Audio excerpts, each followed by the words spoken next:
todas. Eu acredito que eu estou aqui porque eu sou um leitor, o César me convidou, né? As pessoas com as quais eu tenho relação no mundo são leitores. Eu conheço o Venturelli, a Eliette. Eu fazer um balanço aqui, difícil é pensar alguém do círculo que não seja leitor. Não sei se isso não é um clube fechado, mas na verdade a gente acaba se relacionando, daí trocando, não só com essas pessoas, né, mas a gente acaba tendo um envolvimento com a leitura, nos aproxima de outros leitores, e isso alimenta mutuamente.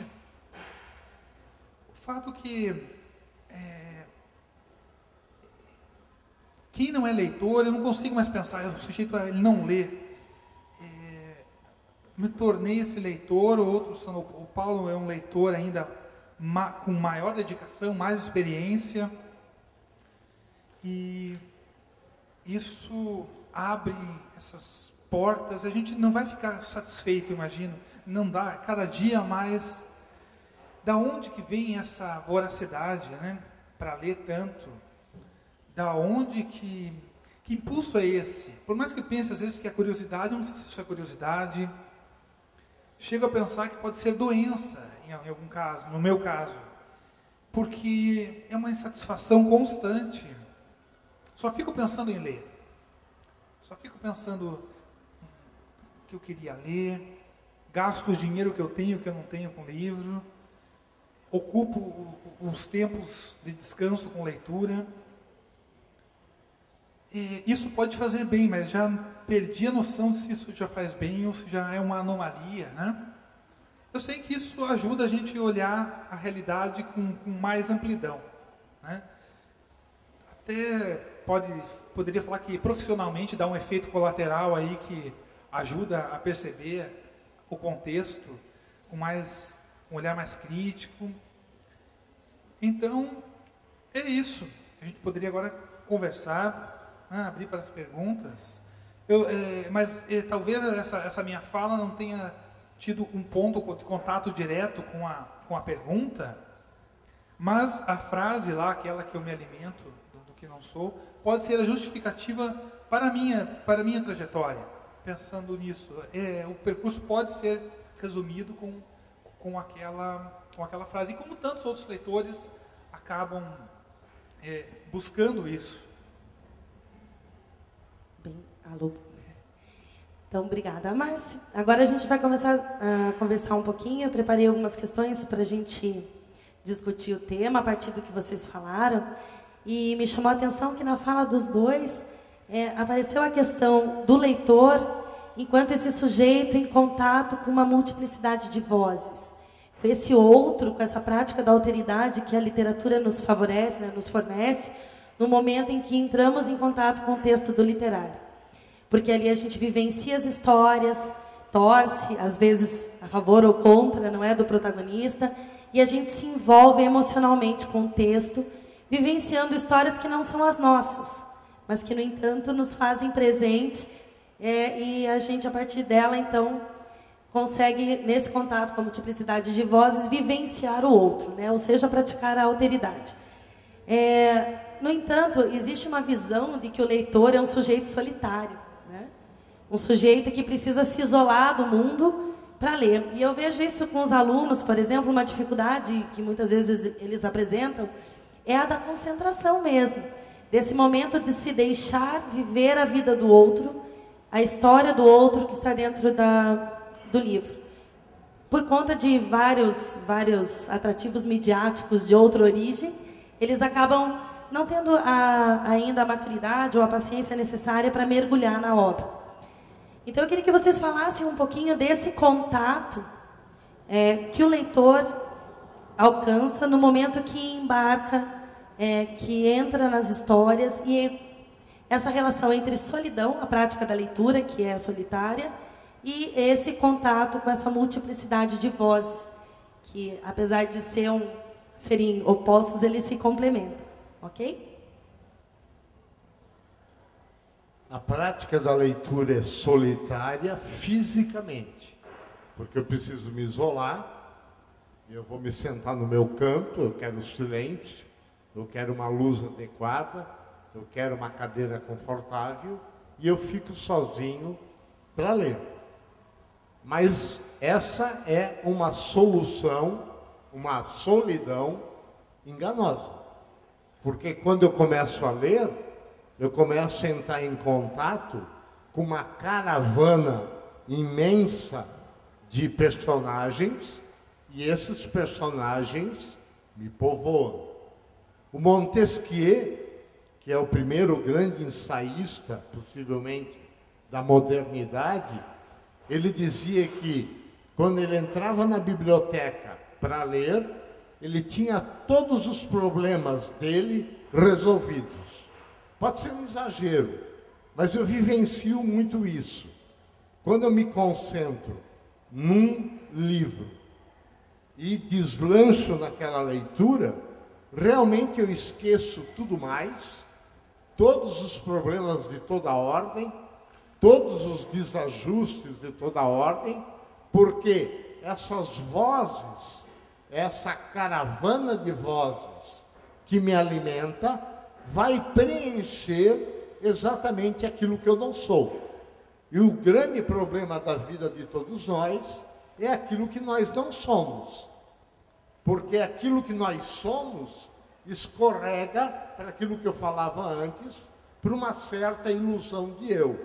E a literatura vem preencher isso que a gente não é. Então, quando eu leio, eu sou homem, eu sou mulher, eu sou cadeira, eu sou quarto, eu sou gay, eu sou negro, eu sou puta, eu sou vendedor, eu sou o cachorro, eu sou o Dom Casmurro, eu sou a Capitu, eu sou tudo. Não é? À medida que eu vou absorvendo tudo isso se amalgama, se mistura dentro de mim e vai preenchendo essas minhas lacunas e eu vou me tornando alguma coisa que depois, quando eu termino de ler, acaba. E aí vem isso que o Márcio falou, se torna um vício. Eu também não consigo ficar sem ler.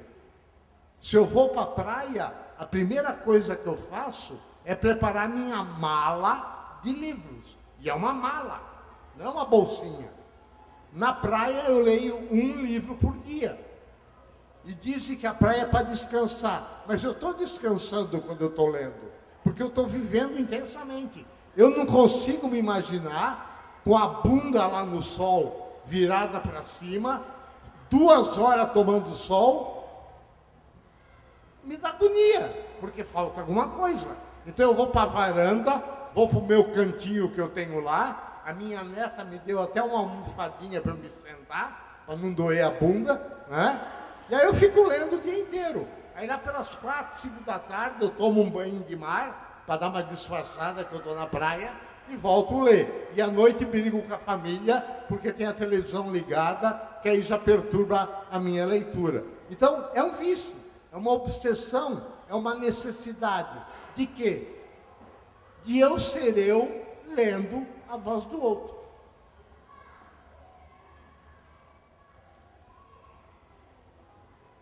Te achava esquisito, Márcio, quando você queria ficar sozinho lendo, ao invés de fazer outras coisas? Até hoje é uma guerra, né? Você negociar o silêncio, né? É uma guerra porque tudo é o barulho, né? Tudo é o barulho. O mundo é contra o silêncio.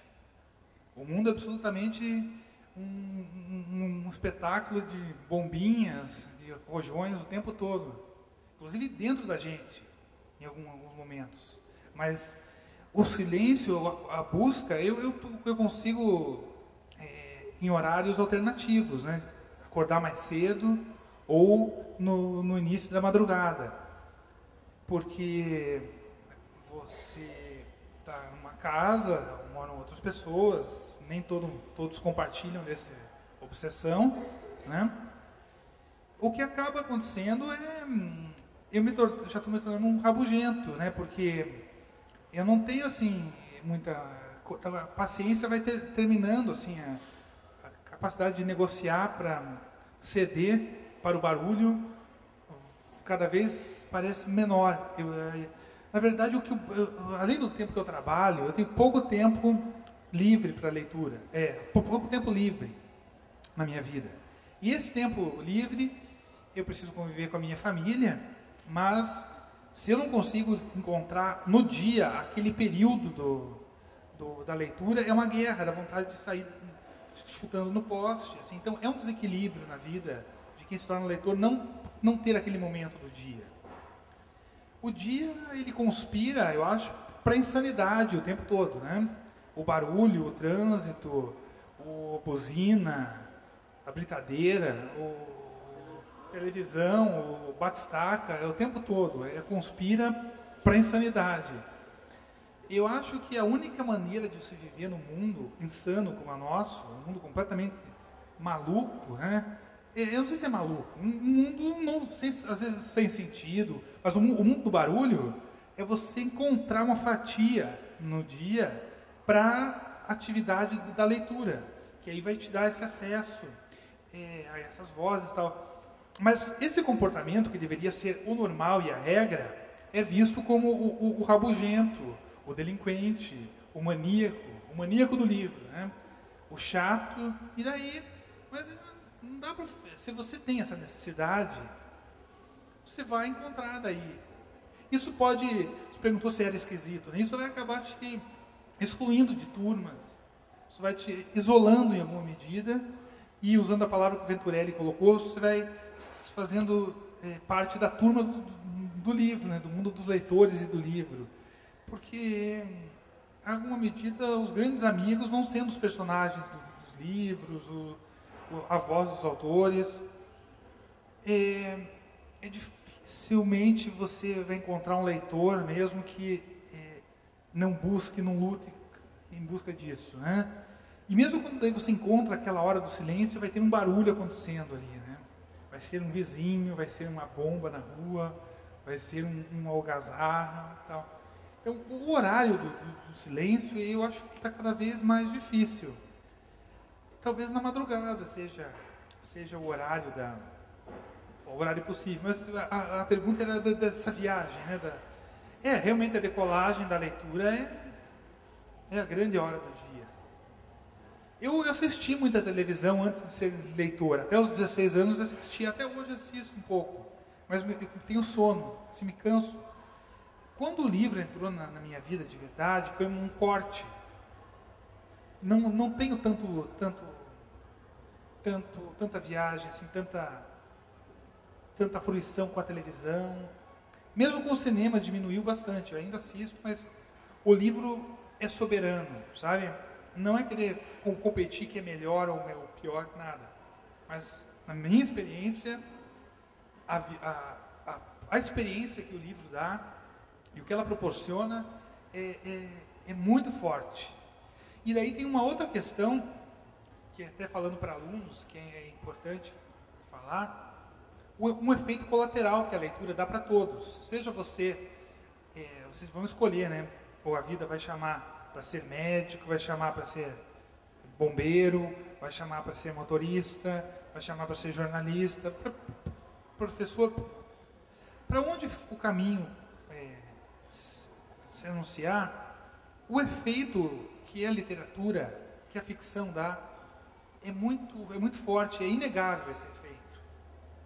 Você, sendo um leitor, colocando a leitura na sua vida, da literatura, da ficção, você vai enxergar melhor o contexto onde você vai estar, você vai perceber, você vai conseguir ler os textos ali, você vai conseguir ler o contexto. Eu acho que também vai acabar praticando o texto também. Eu vejo que quem lê acaba praticando o texto. Eu acabei escrevendo um livro, escrevendo ficção, lendo, né? Você vai lendo, acaba tendo um impulso de querer também fazer o seu texto. Mas esse efeito que a leitura dá para o estudante, talvez o que a gente vem aqui contar para vocês, pode ser visto como um efeito positivo, assim, esse efeito colateral que a leitura coloca na vida de todo mundo, que é você ler o contexto mais crítico, perceber nuances.